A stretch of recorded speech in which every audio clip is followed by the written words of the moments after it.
আমাকে কথা বলতেই হবে ইনশাআল্লাহ, কারণ আগামীতে আবার আপনাদের সাথে দেখা হবে কিনা আমি জানি না। কথা বলতেই হবে। বসেন, কেউ দাঁড়িয়ে থাকবেন না। আমি দেখতে পাচ্ছি বাংলাদেশের ভাগ্য আকাশে উত্তর গগনে কালো মেঘ জমা হয়েছে, ঝড়ের পূর্বাভাস লক্ষ্য করছি। যদি মোকাবেলা করতে না পারেন সক্ষমভাবে, এমন অন্ধকার গাঢ় কালো অমাবস্যার রাত আসতে পারে যার সুবে সাদেক হওয়া অসম্ভব। সুতরাং আপনারা কি কাপুরুষের মতো কাফের মুশরিকদের গোলামি করে মরতে চান? বিড়ালের মতো 500 বছর বেঁচে থাকার কোনো লাভ নাই। সিংহের মতো 1 ঘন্টা বাঁচতে চাই। সুপ্রিয় দর্শক, গভীর দুঃখের সাথে জানাতে হচ্ছে যে বর্তমান আওয়ামী সরকার অন্যায়ভাবে আমাদের প্রাণপ্রিয় আল্লামা সাঈদীর কণ্ঠ রোধ করার জন্য তার বিরুদ্ধে মিথ্যা অভিযোগ এনে ফাঁসির রায় কার্যকর করতে যাচ্ছে। বিচার ব্যবস্থাকে কুলুষিত করে অযোগ্য দলীয় লোক নিয়োগের মাধ্যমে এমন একটি ট্রাইব্যুনাল গঠন করা হয়েছে যার স্বচ্ছতা ও নিরপেক্ষতা নিয়ে বাংলাদেশের বিশিষ্টজন ছাড়াও বিশ্বের বহু দেশের প্রধান এবং মানবাধিকার সংগঠন প্রশ্ন তুলেছেন। কোর্টের উপর নির্মূল কমিটির ভূত চেপে আছে। নির্মূল কমিটির ভূতকে তাড়িয়ে দিয়ে তাদেরকে একটি প্রফেশনাল দৃষ্টিতে কাজটা করতে হবে। ওই সঠিক লোকটাকে খুঁজে বের করতে হবে। সেখানে অন্য কোনো দৃষ্টিভঙ্গি থেকে দেখলে হবে না। আপনাকে দেখতে হবে আমি যেই জন্য তাদেরকে নিয়োগ দিচ্ছি সেই কাজটা করার যোগ্য তারা কিনা। তাদের অন্য কোনো অ্যান্টিসিডেন্ট যদি দেখেন তাহলে কিন্তু হবে না। অন্য কোনো বিবেচনায় যদি এখানে তাদের নিয়োগ দেন তাহলে কিন্তু বিচার বিঘ্নিত হবে, আমরা হতাশ হব। আমার কাছে কখনোই মনে হয়নি, আমি একদম 3 বছর আগের থেকে বলে আসছি, আমার কাছে কখনোই মনে হয় নাই যে এই সরকার যুদ্ধাপরাধীদের বিচার করার বিষয়ে খুব বেশি আন্তরিক, এটা আমার মনে হয় নাই। আমার কাছে মনে হয়েছে যে তাদের একটা আধা আন্তরিকতা আছে এবং তারা এটাকে পলিটিক্যালি ইউজ করা যায় নাকি ওই চিন্তাটাও তাদের মাথার মধ্যে আছে, দুইটাই আছে আর কি। এবং সাঈদী সম্পর্কে যে অভিযোগটা করা হয় যে 71-এ উনি হিন্দুদেরকে মুসলমান করেছেন, এটা কি উনি 71-এ করেছেন? এটা আমি যেটা জানি ওনার বিভিন্ন ওয়াজের কারণে অনেকে ধর্মান্তরিত হয়ে মুসলমান হয়েছে। এটা যদি অপরাধ থেকে বিচার করেন, কিন্তু এটা 71-এ উনি কতটা করেছে এবং এই প্রমাণ যে বিবরণগুলো আসে, যে সাক্ষীদেরকে নিয়ে আসা হয়, সাক্ষীদের সম্পর্কে পত্রিকা যখন পড়ি, একজন সাক্ষী ছিল চুরির মামলার আসামি, একজন সাক্ষী চলছে আওয়ামী লীগের লোক, একজন সাক্ষীকে এই টাকা দেওয়া হয়েছে। আমি পত্রপত্রিকা বিবরণ পড়ে বলছি, বিকজ আমি ট্রাইব্যুনাল প্রতিদিন বসে থাকি না। আবার সাঈদীর পক্ষে যারা সাক্ষী তাদেরকে হ্যারাস করা হচ্ছে, এগুলি পত্রপত্রিকায় পড়ি, এটার বিরুদ্ধে আদালতকে কোনো পদক্ষেপ নিতে দেখি না। তো ধরেন এই বিবরণগুলো সত্যি, নাহলে তো আদালত কন্টেম্প করতো, যেটা নুরুল কবিরকে আদালত করেছে আর কি। তো এগুলি পড়ে কিছুটা সন্দেহ বলেছি, অবশ্যই কিছুটা সন্দেহ আছে। আপনারা যুদ্ধাপরাধীদের বিচার করবার জন্য এই ট্রায়াল করেন নাই, এই কমিশন করেন নাই। আপনারা এখান থেকে ফায়দা লুটবার জন্য, আগামী নির্বাচনে বৈতরণী পার হওয়ার জন্য আপনারা এরকম করেছেন। আরেকজন হাতমন্ত্রী বানিয়েছেন, আইনেরও জানে কিনা জানি না, এত কথা বলে, কাজের চেয়ে এত বেশি কথা বলে। তার আত্মীয় স্বজনরা রাজাকার আলম করছিল, তাকে আজকে মন্ত্রী বানিয়েছেন। আপনাদের দলে থাকলেই সব মুক্তিযোদ্ধা, আর আপনাদের সঙ্গে না থাকলেই রাজাকার। ইন্টারন্যাশনাল যে ক্রাইম ট্রাইব্যুনাল যেটা করা হয়েছে বাংলাদেশে, এটা অত্যন্ত বিতর্কিত। যেহেতু জাজেস, প্রসিকিউটর, ইনভেস্টিগেটর দে আর পলিটিক্যালি অনেকেই মনে করেন যে অ্যাপয়েন্টেড। এবং আমার মনে হয় যে আমরা যতটুকু আলাপ করে দেখছি ইন্টারন্যাশনাল এরিনাতে, বিভিন্ন ব্রিটিশ পলিটিশিয়ান, এমইপি, এমপিস, তাদের সাথেও অনেকেই মনে করে, এবং মানবাধিকার কর্মী যারা আন্তর্জাতিকভাবে স্বীকৃত, তারা অনেকেই মনে করেন ICT is not up to the international standard. অনেক আমাদের স্বপ্নের ফসল ছিল যে বিচার বিভাগের স্বাধীনতা, যেটা আওয়ামী লীগ এবার পুরোপুরি ধ্বংস করে দিয়েছে। রাজনৈতিকভাবে শুধু বিচারপতির নিয়োগই নয়, রাজনৈতিক রায় দেওয়ার একটা কালচার তারা বিচারপতির মাধ্যম দিয়ে সাধন করেছে। Do you know what? I received a phone call only a few days ago from a leading member of the current governing party, and I asked him, is Dilwar Hussain Saeedi guilty of any crime? He said, no, we believe he is not.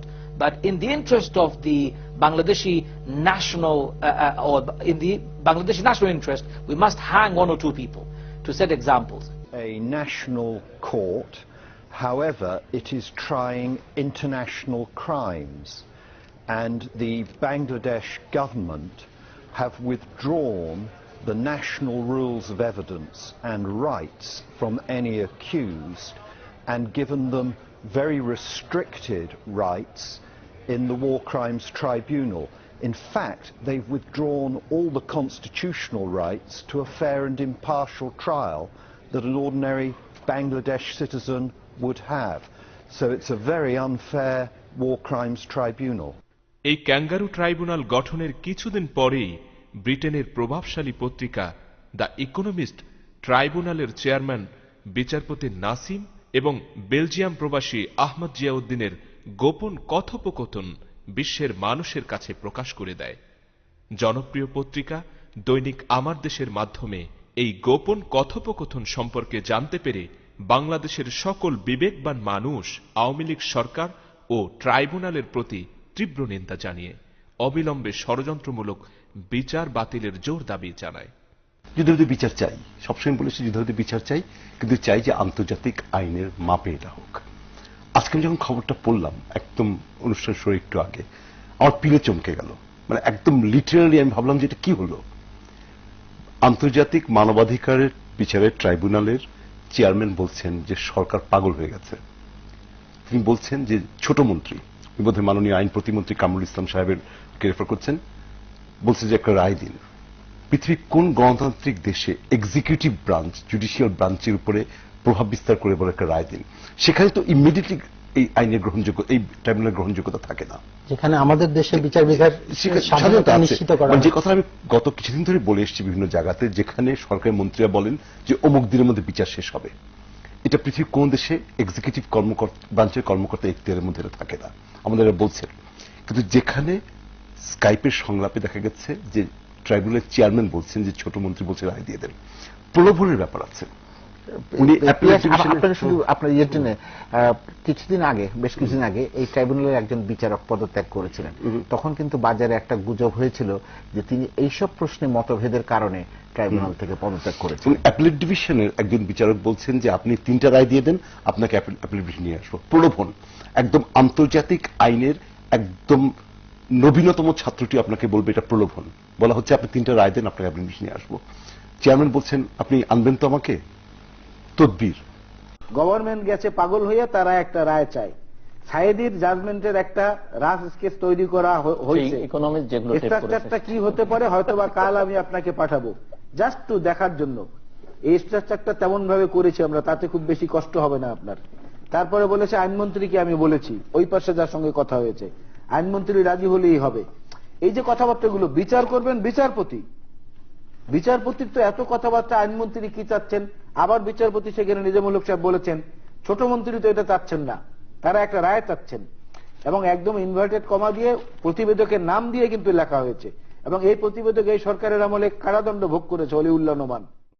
আমরা যারা যুদ্ধবিধি বিচার চাই, আমাদের চোখের সামনে দুঃখের সঙ্গে বলতে বাধ্য হচ্ছি, মনে খুব কষ্ট নিয়ে বলছি যে আন্তর্জাতিক মানবাধিকারের বিচারের ট্রাইব্যুনালটিতে ধস নেমে গেল, উপহাসের পাত্র।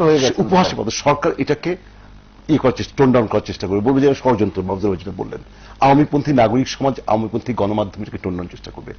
কিন্তু এই ঘটনার পরে কোন বিবেকমান মানুষ, আপনি বলুন কোন বিবেক সম্পন্ন মানুষ যিনি বিচার বিভাগের স্বাধীনতায় বিশ্বাস করেন, যিনি নিরপেক্ষ বিচারে বিশ্বাস করেন, বলবেন যে এই ট্রাইব্যুনাল নিরপেক্ষ?